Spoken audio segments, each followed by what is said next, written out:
ये कोई professional vlog नहीं, मैं व्लॉगर तो हुई नहीं। मैं हाल ही में अपने परिवार के साथ थाईलैंड गया। ये यात्रा शुरू हुई बनारस से और बनारस से पहुंचे हम कलकत्ता और कलकत्ता से बैंकॉक और बैंकॉक से हम पहुंचे पटिया या पटाया, जो भी आप कहना चाहो। और बहुत कुछ सीखा भी।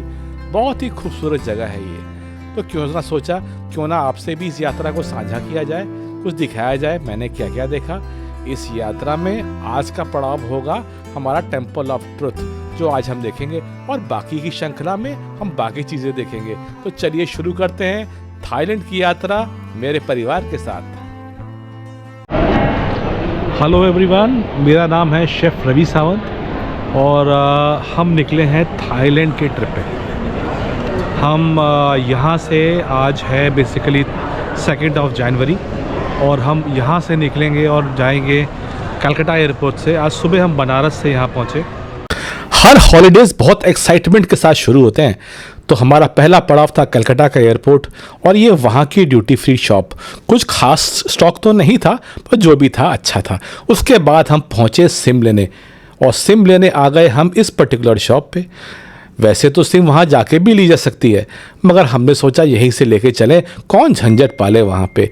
1000-1200 रुपये खर्चे पे टोटल फ्री इंटरनेट की हमें सिम मिल गई, जो हमने 2 सिम ले ली।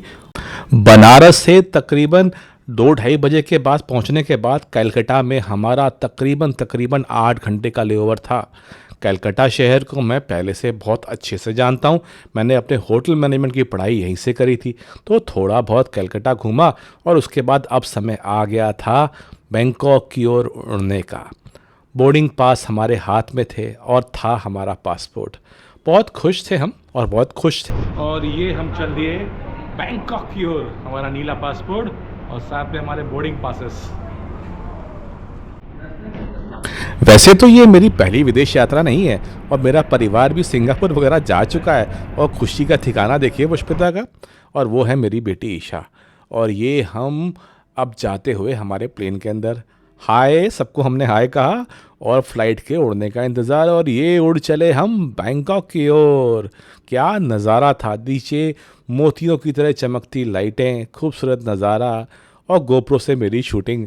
वाइन तो पहले भी बहुत पी, पर जहाज के अंदर बैठ के ऑर्डर करके महंगी वाली वाइन पीने का मज़ा अलग था। साथ में थोड़े से फ्राइड काजू और ये हमारे कुछ क्लिक्स, है ना खूबसूरत।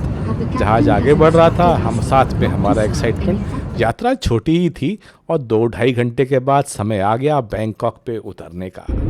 और जहाज़ की यात्रा तो लगभग ख़त्म होने भी थी। देखिए बहुत देर हो चुकी थी, नींद भी बहुत आ रही थी। दिन भर ट्रैवल किया हमने, फटाफट इमिग्रेशन ख़त्म किया। हालांकि वो फटाफट नहीं था, बहुत लंबी लाइन थी, काफ़ी समय भी लगा, पर प्रोसेस आसान था। ज़्यादा कुछ भी नहीं पूछा, कोई पेपर भी नहीं मांगे, बस हाथ के अंगूठों के निशान और हो गया। सामान लिया हमने अपना और थोड़ा सा चक्कर लगाया वहाँ की ड्यूटी फ्री वाइन शॉप पे। यहाँ भी शूटिंग करने को मना कर दिया, जैसे तैसे लिया। और साथ में ली एक मंकी शोल्डर की बोतल, वो भी पूरी 1 लीटर वाली। 1 लीटर वाइन लेने का मज़ा ही और होता है। हिंदुस्तान में तो मिलती नहीं वाइन शॉप पे, तो ड्यूटी फ्री से ही लेना पड़ता है। उसके बाद हम आगे बढ़े, हाथ में हमारे ड्यूटी फ्री की अल्कोहल। एक्साइटमेंट बहुत तेज़ है, अब थोड़ा डर भी है। देखिए नया देश है ना, अब वहाँ पे हमें कोई रिसीव करने आया भी है कि नहीं। अब ईशा बोलती हुई कि देखिए उस तरफ कोई है, आगे बढ़ते हैं। देखो शायद देखिए प्लेकार्ड खड़ा है।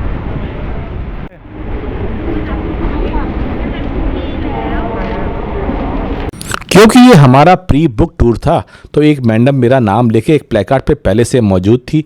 उसके बाद उन्होंने साइड में खड़ा करके हमारी एक फ़ोटो ली, जो उनका एक प्रोसेस होता है। और कुछ इंतज़ार के बाद हम बैठ गए अपनी गाड़ी पे। रात काफ़ी हो चुकी है, तो ट्रैफिक कम होगी, तो लगभग हम पहुंच गए थे बैंकॉक से पटिया 2 से 2.5 घंटे में। और बारी आ गई हमारे होटल में चेक इन करने की। देखिए रास्ता जो था ना, बहुत ही बढ़िया था, स्मूथ हाईवे, कोई ट्रैफिक नहीं, तो छट से पहुंच गए 2.5 घंटे के वक्त लगा के। हम ठहरे थे मेन गार्डन होटल में। अब ये होटल जो है बेसिकली एक 4 स्टार काइंड ऑफ होटल है। इस होटल में एक समस्या है साहब, मैं आपको बता देता हूँ। 6:30 बजे के बाद यहाँ किचन में फूड सर्विस नहीं होती, तो इस बात का ध्यान रखिएगा। मेंटेनेंस के थोड़े इशू हैं। जितने दिन हम रहे फ़ोन तो काम ही नहीं किया, तो जो भी जाए बैंकॉक घूमने, वहाँ से पटाया में रहे, तो इस बात का ध्यान रखें मिंग गार्डन में ये 2 चीज़ें तो समस्या हैं। और सेकंड फ्लोर पे हमारा रूम। नींद तो देखिए हमारी इतनी ज़्यादा आ रही है कि और कुछ सोचने का वक्त नहीं। कमरा वैसे काफ़ी अच्छा है, 2 बड़े बड़े बेड, जिसको देख के ईशा तो खुश हो गई। एक टीवी भी है और कुछ बेसिक सामान, और वॉशरूम भी इसका बढ़िया है। लगेज हमारा आ गया है, लगेज को रखेंगे और सोएंगे, और सुबह दिखाऊंगा आपको मैं होटल के बाहर मेरा रूम कैसा दिखता है। सुबह हो चुकी है, फर्स्ट क्लास नज़ारा। उठते उठते थोड़ा लेट ही हो गया है, पर ज़्यादा लेट हम कर नहीं सकते थे क्योंकि हमें निकलना है टेम्पल ऑफ ट्रुथ देखने, जिसके लिए हमारी गाड़ी आ जाएगी।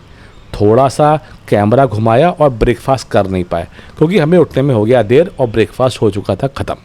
चलो यार, वो फोन ही कर। क्या फ़ोन किया आपने?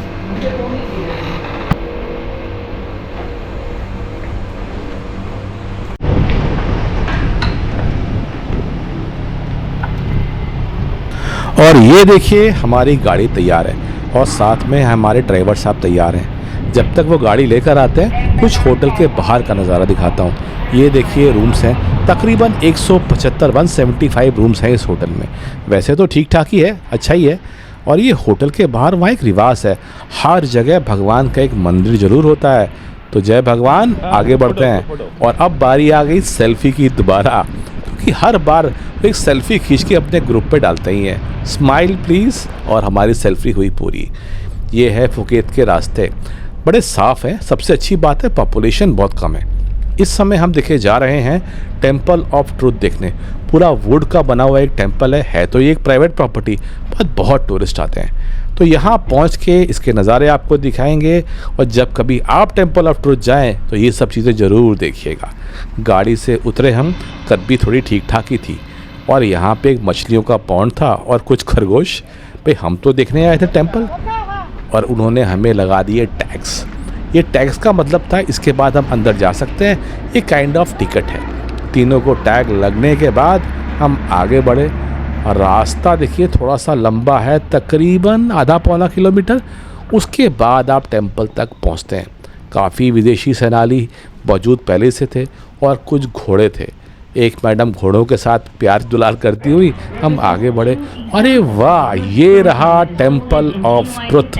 वाकई ही दूर से ही इतना खूबसूरत दिख रहा था कि मानो मैं जन्नत पे हूँ। पीछे समंदर और लकड़ी का बना हुआ इतना बड़ा मंदिर, जिसका अपने आप में एक इतिहास है।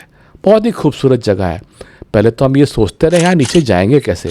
कुछ वहाँ की पिक्चर्स जो मैंने आपके लिए क्लिक करी है। इसके बाद लकड़ी की सीढ़ियों के सहारे हम नीचे पहुँचे।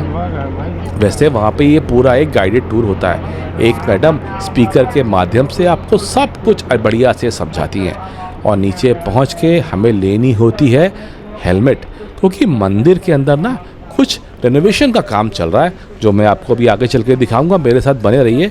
हेलमेट पहन लेना ज़रूरी है।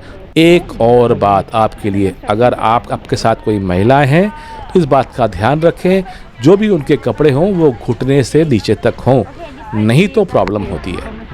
वहाँ पे एक नियम है, जो आपके कपड़े हों घुटने से नीचे तक हों। अब आगे बढ़े हम हेलमेट लेके। तकरीबन कुछ सीढ़ियाँ चढ़ने के बाद हमारे सामने था वो खूबसूरत नज़ारा, जिसको देखने के लिए हम हिंदुस्तान से यहाँ तक आए, टेम्पल ऑफ ट्रुथ। वहाँ पहुँच के ही आपको एक अलग अनुभूति होगी, ऐसा मेस्मराइजिंग एक्सपीरियंस जो पहले कभी आपने देखा नहीं होगा। ये वो जगह है जहाँ पे रेनोवेशन का काम चल रहा है। एक्चुअली इस टेम्पल ये पूरा लकड़ी का बना हुआ है, तो कुछ कुछ हिस्से धीरे धीरे ख़राब होते रहते हैं। यहाँ पे वो उन हिस्सों को दोबारा पार्ट बाय पार्ट बनाते हैं, वैसे ही एकदम ओरिजिनल की तरह। और ये मैडम हमें समझाती हुई किस तरह से अलग अलग हिस्से को बनाया जाता है। कई कारीगर मिल के बनाते हैं, और ये पूरे टेम्पल का देखिए ब्लूप्रिंट है, ताकि हर हिस्सा सही जगह पे लग सके। कितना प्रिसाइज काम है। और ये था हमारे सामने टेम्पल ऑफ ट्रुथ, जिसे मैं आप बाहर से और अंदर से दोनों से दिखाऊंगा। जब कभी भी आप बैंकॉक जाएं, बैंकॉक से आप पहुंचेंगे, और पटाया में है ये टेम्पल, से छोड़िएगा मत, अपनी आइटिनरी में ज़रूर रखिएगा। यहाँ पे कई तरह के जीवन की सच्चाइयाँ दिखाई हैं। इसमें रामायण के बारे में भी बहुत खूबसूरती से बताया हुआ है, भगवान बुद्ध के बारे में भी बताया है।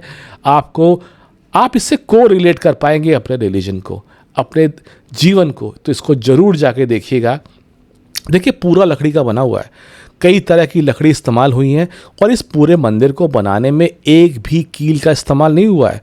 पूरी वुड से बना है। एक नई टेक्निक होती है, इस टेक्निक से दो वुड को आपस में इंटरलॉकिंग के हिसाब से जोड़ा जाता है। वैसे उन्होंने हमें वो दिखाया था, उसकी मैं शूटिंग नहीं कर पाया।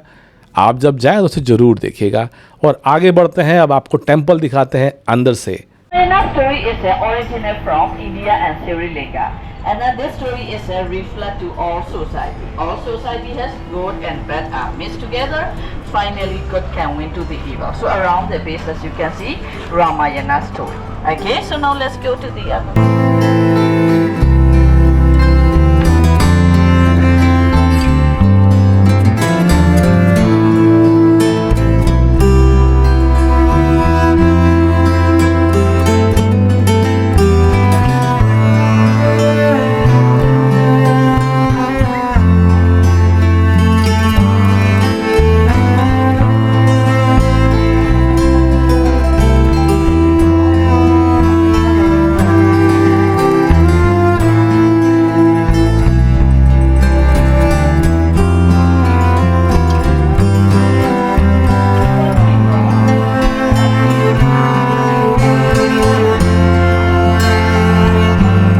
टेम्पल ऑफ ट्रुथ में देखिए एक नायाब चीज़ है जो आज आप देख रहे हैं।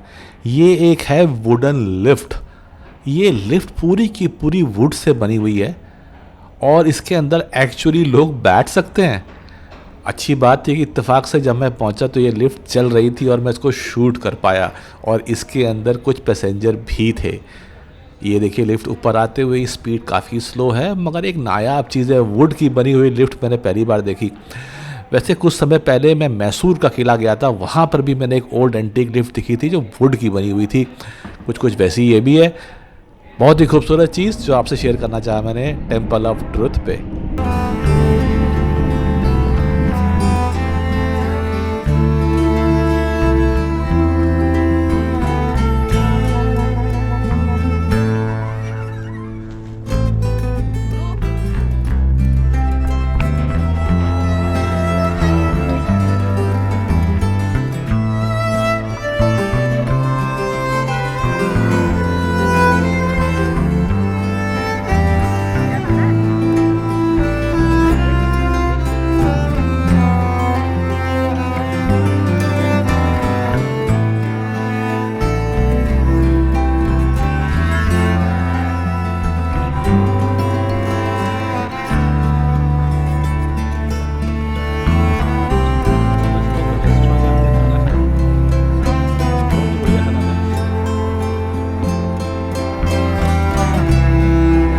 और टेम्पल ऑफ ट्रुथ से निकलने के बाद हम पहुंचे द टाइगर पार्क।